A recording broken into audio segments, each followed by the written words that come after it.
Hey y'all, welcome back to another episode of Cheat Code Podcast. This your boy Tez and Deshaun, and we out here. Biden won. Gang. We out this bitch. Bye Donald Trump. Bro, I've been loving the memes, bro. Like you know what I'm most aside from the changes in the country. Oh, that's well and good. Oh, that's good. That's cool. Right. I'm excited for the Biden and the Obama memes to come back. Right. That's what I'm waiting on, bro. I was looking at something the other day where the first one came to mind. It was them walking and laughing, right? Mm-hmm. And it was Joe Biden said, bro. He said I left a Kenyan passport in his desk, bro. He gonna flip out. And there's another one. It said I left then the same one is like I left a passport in the desk and I left your prayer rug in the bedroom, bro. He gonna lose his shit. It's gonna be done. He's out of there. There was another one that said I'm not shaking hands with him. I dropped that motherfucker, I swear. Obama was like Joe, chill. Well, I'm telling you, I'm gonna punch your shit. I'm gonna go in the shit. They say, hey man, I dropped that motherfucker, bro, I swear. I promise you. So yeah, I'm excited about the memes and the comedy that's gonna come. I don't know if I posted it yet on our page, bro. Joe Biden was AI. Donald Trump was Ty Lue. You already know step over. The step over. There was that one. We were talking about look. What was it? Was it the block at the rim? Was it LeBron and Iguodala? Yeah, Donald Trump was with Iggy. Right. Biden was LeBron. Well, pent that thing. Bro, the other one. So you seen the tape of DK Metcalf catching Buda Baker, right? Oh yeah. They put their heads on them. They had Trump in the 2020 election. Right. He was running, taking off. Got them. Biden was like, yeah. Where you going? The other one. So they did a whole Avengers Endgame scene with the two of them in there, bro. And it's got like pretty much like the whole political party, man. It's like people everywhere. I seen that too. Yeah, man. Say these niggas is. Who was that? I saw it on. Got too much time. Jamel Hill. I saw it on her page. So yeah. All right, Shout out Jamel Hill. All right, so we've been talking about Trump. So this episode, if anybody's listening, okay, here's what we're doing today. All right, so we're recapping WWE for those that are interested. So we're gonna pick up on SmackDown from this past Friday and Monday Night Raw from this past Monday, which would have been November 9th. And that's how we're gonna roll with it. So we're gonna catch that last SmackDown on Friday, that Monday Night Raw that jumps off the weekend, and we're gonna come at you on Tuesdays with this one. Here we go. And you know that. Alright, so and we're gonna make that part kind of quick. The part I'm most excited about for this episode is we're gonna be doing some fantasy book, and I get to put my GM hat on. Ooh. So GM. Right. So your boy Big E's been left by his lonesome now over on SmackDown. You know, they split up New Day, even though they didn't split up New Day. So we gonna fantasy book Big E's singles run.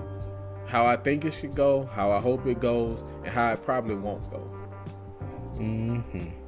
Alright, so we're gonna get to that. But like I said, to start it off though, we're gonna take a look at SmackDown from this past Friday. Alright, so they got Sasha Banks and Bayley kicking off the show. The story here though is Sasha Banks always loses her first title defense. That's been her issue for the past couple of years. And it's one of those things, I think it's kind of like Undertaker's streak. Like they didn't do it on purpose. It's just how things worked out. But no, she won the match this time. It was a good match. Good opener. I always like her and Bayley working together. It's always pretty good. And so they had a decent match. She won, so she broke her own streak of losing her first title defense because it was getting bad.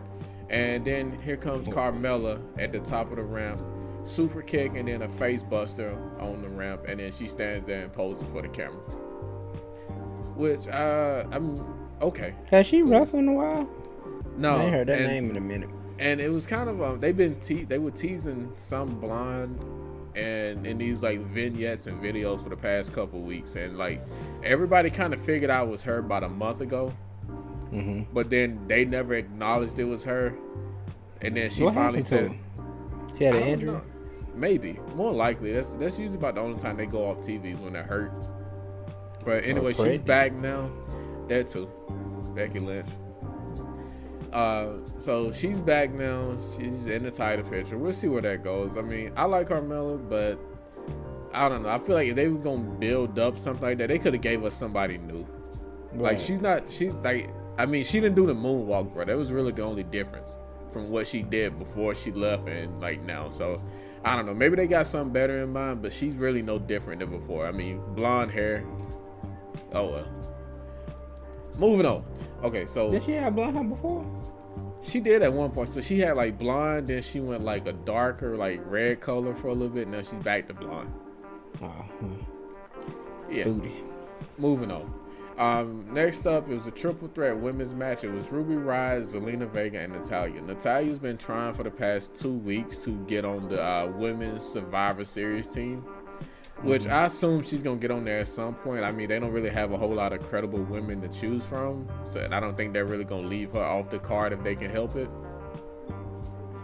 But you know, whatever. So, like I said, second week in a row, she lost last week and she lost this week. So Ruby Riott's on there. I really like this match was just a little rushed. I would have liked to see more like Zelina Vega and Riott, just because I don't feel like they've gotten enough. Like none of them gotten a whole lot of TV time, but those two in particular did it. So I like to see them more, and I like to see Zelina Vega make the Survivor Series team, but it pretty much seems like she's not gonna be on it. But Natalya will probably find her way on there. Like I said, they don't have a whole lot of credible women on the SmackDown roster that are active right now, so we'll see where it goes from there. Right.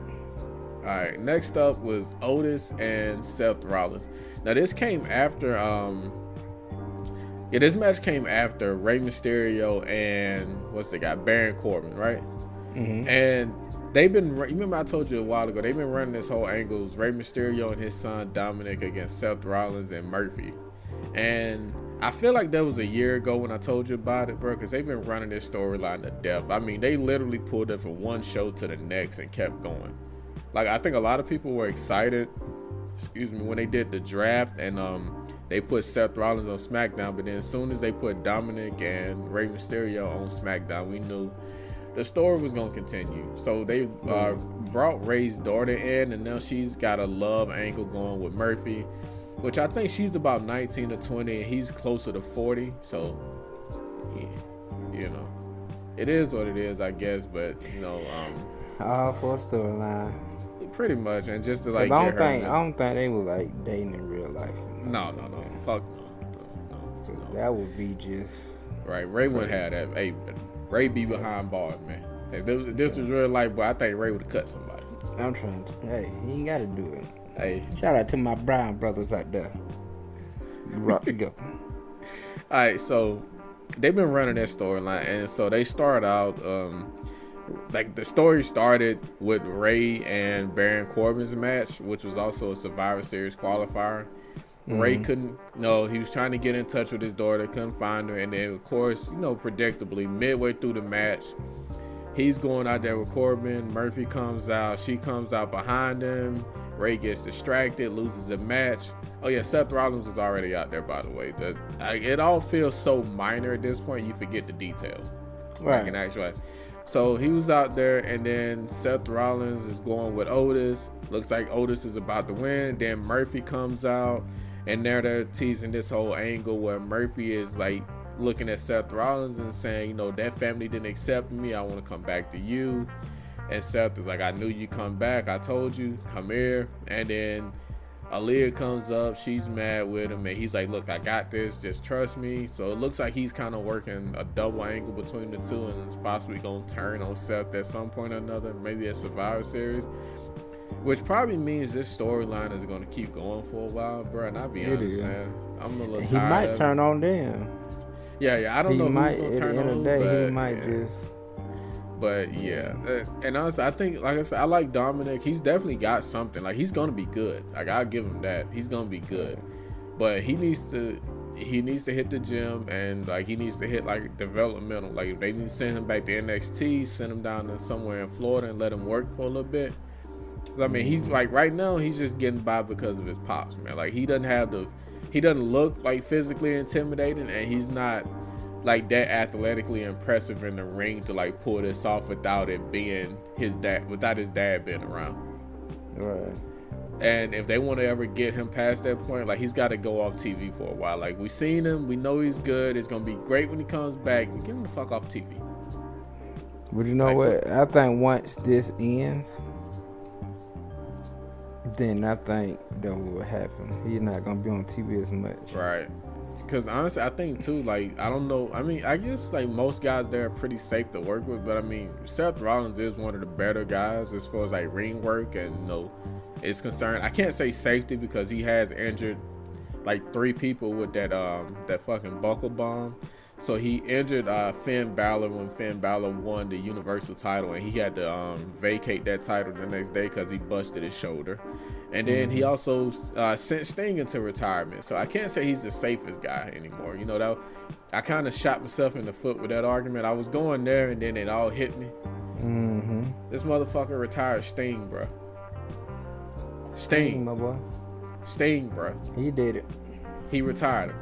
He wouldn't did it Stone Cold. That's how I'm saying. Sting ain't seen the WWE ring since he hurt his neck in that from that fucking buckle bomb from Rollins. But okay, moving on. Next up, Kevin Owens and Jey Uso. And bro, I've been loving this Roman Reigns and Jey Uso storyline. I wasn't really sure where they were going with it, but bro, like ever since losing that match, Jay's been on edge, and it's been great. He's been on edge. He's been testy. And you can't say a whole lot to him without pissing him off, bro. Like, I love it. Like, it fucking works. So comes out and he struggled a little bit, but he beats the shit out of Kevin Owens. And they celebrate to close out the show. And that was SmackDown. Straight like that. Yeah. Alright, so getting into WWE Raw. And I'm never like, I love like the people on Raw and they got some good talent, but I'm never that impressed with this show. And this was another one. Opens up with Miz TV. Miz is working what seems like an angle again, trying to get Randy Orton on his side to let his guard down, since you remember he has the Money in the Bank contract now. Right. And somewhere or another they announced a match already, which it would have been easier if they'd have had to fight first and then announce the match, but they decided to announce the match first and then like have Randy Orton and New Day and all of them come out and fake a conflict. Like, and I say fake because it just seems forced. Like that, I didn't really see a lot of need for it, other than just like giving them something to do for the storyline. Which in actuality, it only felt like McIntyre and Orton mattered here, which I think that's the thing I hated more. Like everybody else felt completely like secondary and like very like disposable. Right. And I don't think that's ever a good look for a storyline. No. All right. Yeah. And so next up, it was Elias versus Jeff Hardy versus Matt Riddle. And now they just call him Riddle. They took the name off. They took Matt off his name, which is fucking stupid. His name is Riddle. Yeah, Riddle. It's like, bro, like, come on. Riddle? That's the best y'all can do.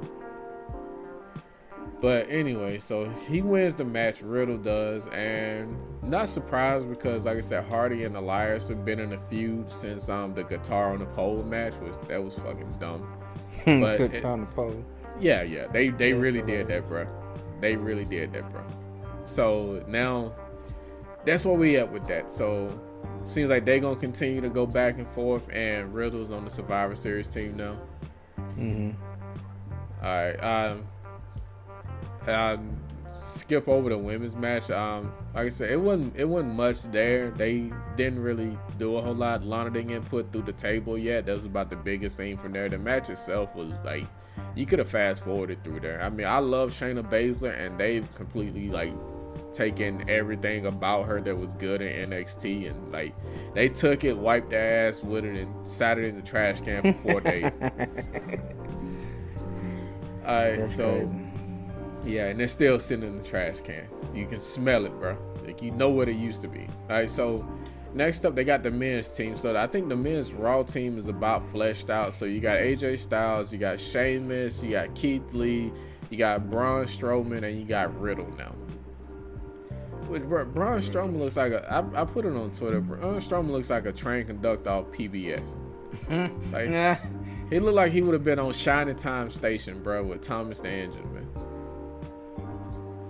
And I don't know why, bro. He comes out, the hair is gone, which I guess like the hairlines were receding anyway. So he cut all his hair off. He wearing like it's not camouflage, but it's like kind of like green and brown.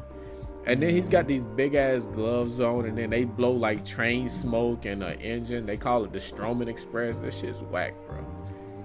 Like I said, bro, he looks like a public education TV train conductor now, man. Yeah, nah. So put him on channel 28 at about 4:15 when all the kids get home, man. Let him help them learn their ABCs and count or something. That's about all you gonna get from him right now. Right. Cause like even with the guy Jordan, you know, the guy that's been with AJ Styles, remember I told you like the one guy that brought up from NXT, like bro, he's 7'3" and he dwarfed Strowman and Sheamus, and like he just dwarfed them all, bro. Like he's 7'3", probably about a little under 300 pounds, because he seems like he's kind of like, you know, he's got some muscle and some size to him. But Strowman's 6'9" and like about 400 pounds roughly, man. But like that guy just made them all look small.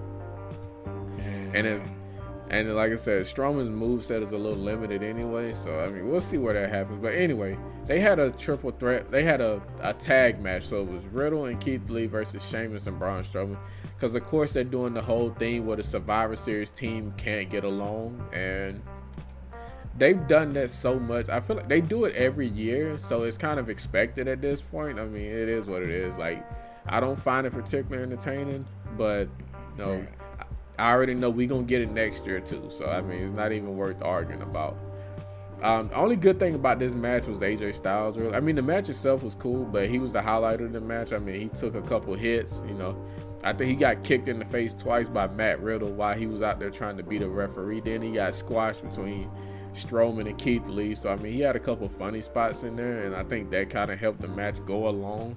But it was what it was. Like, he kept it from being a total waste of time, but, I mean, the match itself was unnecessary.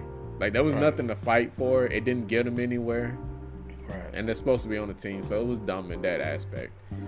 After that, Bobby Lashley and Titus O'Neil for the U.S. Championship. The Hurt Business attacked Titus O'Neil about a week. Well, it felt like a month ago, but I guess it was last week. They attacked him. He had criticized Lashley for never defending his title. Lashley said, "I'll put it on the line against you." Couple hits, a spear, and then he put him in what he calls the Hurt Lock, which was the full Nelson, and that was the match. Right. I don't think about this. I love Titus O'Neil. I mean, he's a decent wrestler. They could have did something with him. Like he's a better public figure than a wrestler, and I think they know that, and they treat him as that. So this win didn't it didn't do anything for Lashley. Like you didn't beat anybody that's been like in the title picture or competitive for a while. I mean, we really ain't seen Titus O'Neil since the last time they had a public agenda and they put him out there for it. So I mean, it really didn't mean a whole lot to beat him, which is sad at this point. Right. Alright, so after that you had Nia Jax and Asuka. And this match started out good. It was Asuka. They were going back and forth. Both of them were being very aggressive, and then everything was cool. And then once they cut the break and came back, we saw Shayna Baszler, Mandy Rose, Dana Brooke, and then Lana was ringside. So we kind of knew that that Lana was getting put through a table. And bro, they've done it for 8 weeks in a row now. Like 8 straight continues. You're right, pretty much, man. And I think what they're gearing up for is like Lana's either gonna be like the next big like baby face or good guy, or she's gonna be like the lone survivor from the survivors, like from the team. And whether she wins or loses, I don't know, but I feel like she's gonna be like the last one left somewhere or another. And I think that's what they're gearing up for. They're trying to build sympathy for her, which I think if they're gonna do that, they gotta hurry up, because she's been like an asshole for so long on TV anyway that they gotta do something more to get people to cheer for her. Right, and then they did this 24/7 title match, and it was 7 people. I don't know how in the hell that was supposed to work anyway. It was quick. It was pointless, bro. Like the match ended like 5 times before R-Truth got the belt and ran out of there again. So, okay. All right, Mustafa Ali and Ricochet probably had the best match of the night. I guess they're trying to get Ricochet to join Retribution. He's not having it. It was a good match, nice back and forth. They both got to hit their spots, show some athleticism. I mean, it's a shame they haven't given these two guys more to do lately, but I mean, no, this is something for them. And like I said, Retribution, who I'm not really a big fan of them and the way they've been presented. I never was. Like, I kind of like, and the only reason was because I knew that they were going to be treated like bullshit later, so I didn't even bother investing in them. But I mean, they got the win here, so maybe a couple wins and like might be the change in direction they need. Last match was New Day and Drew McIntyre versus Randy Orton, Miz, and Morrison. And again, like the whole thing, the Raw, bro, this shit just felt unnecessary. Like it just like they were just kind of like stirring. They weren't even really stirring the pot. It was like halfway, man. Like like I said, again, the only people that felt important in this match was McIntyre and Randy Orton because they're going back and forth for the main title. Everybody else, I mean, they really could have sat ringside and ate some popcorn, had a little game ready. So the match ends. The match ends. Randy Orton, Morrison was after being thrown around the ring by McIntyre, was trying to tag him in. He hops off the apron, gets his belt, and takes off. Yeah. And that was it. That was the show. McIntyre hit the Claymore. Good guys got the win. That's about how I felt about the show. Wet fart in church, bro. Trash. Yeah. I mean, like I said, it wasn't trash, but like there was nothing entertaining about it, man. Like even like reading over it again and recapping it, bro. Like I didn't even. No, sometimes you remember stuff you liked, or like things will hit you after the fact, bro. There was nothing here. Nothing. There was nothing. Not a fucking thing, bro, at all. Nothing. All right, so the part I've been the most excited about here, like I said, here we go with the GM. I get to put my GM hat on, right? All right. Now, and I hadn't told you about this yet. I worked on it like when they a while back when they first split the New Day up. Well, even before when Big E was on his own, and we kind of got the impression they were gonna give him a run. Mm-hmm. And Woods and Kofi were both out, and I was like, it seems like they're leaning that way. I didn't know they'd split them up, but I guess that's probably for the best. I mean, well, I don't think it was for the best. I think there was a way to do it, but keeping them together. But I mean, I'm not the one booking the show. All right. And so, all right. So step one with this one. Now I'm gonna just hop right in. I got a couple steps, a couple things I think that they need to do that will and I think it'd be good for him, but I think it'd be good for any like babyface in this instance. So of course you need reason and motivation, right? Mm-hmm. My thinking is he needs to go on a losing streak, and I think he needs to lose against people that have been past champions, preferably past WWE champions, so it can lead to him starting to question himself. He needs some kind of motivation to fire, because you can't just throw him at the top of the card and just be done with it. Right. So I think he needs to lose. You want him to start kind of feel like he can't do it without it. Without them. Yeah. And then he gonna be will you say he would turn heel? No. I say keep him babyface. Keep him babyface. Yeah, keep him good. But just get him give him a little edge, a little attitude. Give him something. Right. I something. See that. Yeah. I can see so that. I think he and they got the roster. I think he could have him lose to your Daniel Bryans, your Shinsuke Nakamura's, Morrison, Miz, Corbin. Preferably Morrison, Miz, and Corbin, just because I feel like those are the main heels, and they talk the most shit. So I think they could make more out of it than some of the other guys. All right. And I think it needs to he needs to lose a couple, like, you know, en route to the next big pay-per-view. Like, let it have been Survivor Series or something, you know, one of the bigger shows, and then they put him in a prove yourself match. I say Miz and Corbin again, just because I think those are two of the better heels on like the entire roster, Raw or SmackDown. Right. And if he loses, he's back to the back of the line for a title shot. Let him get the win. And let this be for a secondary title, by the way. So let's get him, like, get his feet wet first. So, like, let this be, gets the win, and let him, like, end up fighting for, like, the Intercontinental title, right? All right, so, and then that leads into what we were just talking about. I want, like, the whole, that maybe you can't do it alone feeling, you know? Like, that whole aspect. That's what I want. Like, I want him to, like, doubt himself. And I think, like, it needs to be a thing where they can play up on him feeling more comfortable with a tag team and having more people around him. Right. And then I think I would have loved to have Kofi and Woods, like, see this in him and have them fake injuries. Like, let them, like, fake injuries, like, purposely fake injuries so that he ends up alone. And force him to go solo. Let him get a win. And let him get a win against somebody and let him call it a fluke, you know? Like, let him still, like, doubt himself. Right. Like, let him call it a fluke, let him doubt himself, and then let's get him a win against somebody like AJ Styles. Right. All right.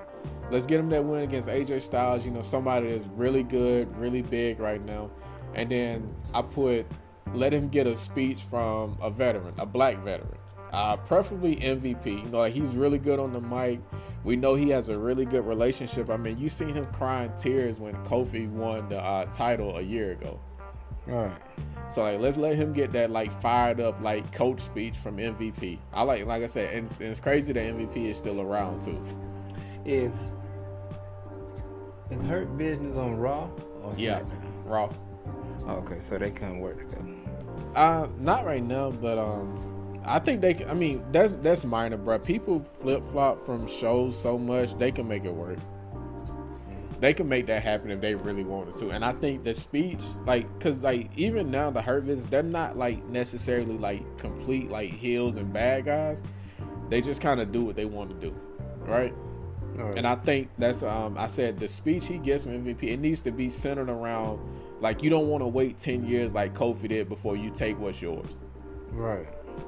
And like I said, I would love for WWE to do more of, like, the black ethnocentric promo, and, you know, like, you know, talk about being a black man. I was like, they're not gonna touch that one. Mm-hmm. So I take what I can get there, and then after that, bro, this dude goes, like, he gets fucking loose after that, man. And I think he needs to go back to using the 5 count that he did in NXT. So, like, when he puts somebody down, he make the referee count to 5 instead of 3. Right. And I think doing that, and he's like, I'm going back to a 5 count so they won't deny me anymore.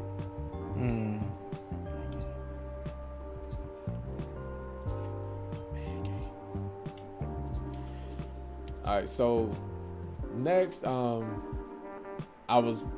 mind you, I did this a while ago, so I was like, what happens with the title? So Fiend goes over Strowman, which that happened. Runs roughshod over the roster, which he should have. They gave him a Raw deal, but let's have him going over the roster, and I think he needs to. I would rather have him dump the title preferably at, like, Survivor Series or something, and be like, I have no, like, there's no use for something like this. Like, I have no use for the title. It's a useless novelty, you know, something along that lines, and say he's got bigger plans for WWE. Right. Like, have him say, like, this, you know, pretty much, this title don't mean shit to me. I got bigger plans, right? Mm-hmm. And so Big E's still going in the meanwhile, right? He's still going. He's still doing his thing. And then he teeters on that. I want him to get to the edge. Like, he's starting to be more and more aggressive. Like, he's attacking guys before the match, you know. You remember Jericho used to hold on to the lion tamer? Mm-hmm. Like, that's what I want. Like, I want him, like, on the edge of that. You know, like, the referee's like, it's over. He's picking him up again and slamming the guy with the big end, and, you know, doing something like inflict pain, like, just to further prove his point. Like, even after he's already won. Like, I want that. Like, wouldn't that make him more of a heel? Right, and that's what I want. I think they do that more for heels. They do. But that's what I want though. Like I want that aggression out of him. Cause like I think people like seeing him joking and, you know, doing crazy shit all the time. Like they hadn't seen that side. So like let him have that side, especially if he's trying to get to the top. Like let him kind of, you know, one of those things where they like the guys like they kind of lose themselves in the chase. All right, and so I think, you know, let that happen, and then I think I think the only people that can calm him down and talk to him should be Kofi and Xavier Woods. Like, you know, when he starts like whooping ass and he's beating the shit out of everybody, I think those should be the only two people that could talk to him. Like everybody else got to get out the way. All right. And then I think, you know, he should get the title. I think he should only get a title shot. He's got to earn it in a tournament, like, you know, kind of like the King of the Ring tournament. But I think they should definitely like set up like a tournament style to determine like the new number one contender. Perfect. Let them go through about 2 or 3 rounds leading to the pay-per-view. Like I said, I would love to see it. I would love to see it wrap up and have him like win the belt after all this at WrestleMania. But with COVID, it's all kind of skewed, so it would really throw the timeline off. But like that's what I want to see. Like I want to see him struggle. I want to see him question himself, and then I want to see him get so wrapped up in proving a point that he's losing sight of what he wanted in the end anyway. All right. So like I think this, like, it would take a couple, like, you know, it's kind of one of those stories that takes a while to build, but I think those are the best ones, man. Yeah. But so you think it might take? How long you think it would take? Honestly, half a year, man. Like depending on when they start. Like if it was normal times, they were running through their pay-per-views like every other month or so. I say start it summertime, late fall. Let it build up into the spring when they do WrestleMania. But I think I say that just like I don't want, like, you don't want it to rush. You want that slow burn. And just I say that too because, like I said, a couple other things have to happen. Like if now at this point it's like not gonna happen. But you know, if the Fiend still had the title, like let him be like destroying people along the way as well. Like kind of have his own thing going, and you know, like I said, let him just throw the title away. Like I don't want that shit. Right. So it's got to go for a couple months and then you come in, but that's what I would want though. Like that's what I would want to see for him. Like let them, like, you know, push him, let him work for it, and I think people eat that shit up, honestly, bro. All right. But you know, that's how I would book it. You know, if it was me. Yeah. I mean, it don't sound bad. Sound like a good plan to me. But like you said, we talking about WWE. Exactly. They're not finna do shit. He'll be on that camera. They don't want to. Yes. Right. Yeah, he'll be on doing some bullshit like that. Right. So it'll be Big Baby New Year again before that shit happen. Big Baby New Year. Yeah, but it's fucking hilarious. But yeah, I mean, like that's what I would love to see. Like I said, that's me fantasy booking Big E's single push, and that's why I want to see it go. But like I said, they still got the chance to do right by the guy and see where we go from there, man. So we'll see where it goes. We'll see. But yeah, guys, that's been Raw and Smackdown this past week. Like I said, Smackdown was good. I'm loving the Roman Reigns and Jey Uso. I hadn't been particularly impressed with Raw for a while now, and it don't seem like it's changing anytime soon. So I don't even know. You might just catch me skimming through the highlights on Raw, man, until they do something better. Right. From what you've been telling me last couple weeks, SmackDown is definitely better than Raw. It's been the better show for the longest now, but we'll see where it goes. All right, guys, I don't want to take too much time on this one. Like I said, it's been Cheat Codes. It's Deshaun and Cortez. Let me know what you think of the fantasy booking of Big E. If there's anything you would change, if you don't think it will work at all, like, we want to know. Indeed. Like I said, you can hit us up on Facebook, Instagram, Twitter, TikTok, email, and I'm gonna get Cortez's phone number out in a little bit. So y'all call and text me. All right, guys. Yeah.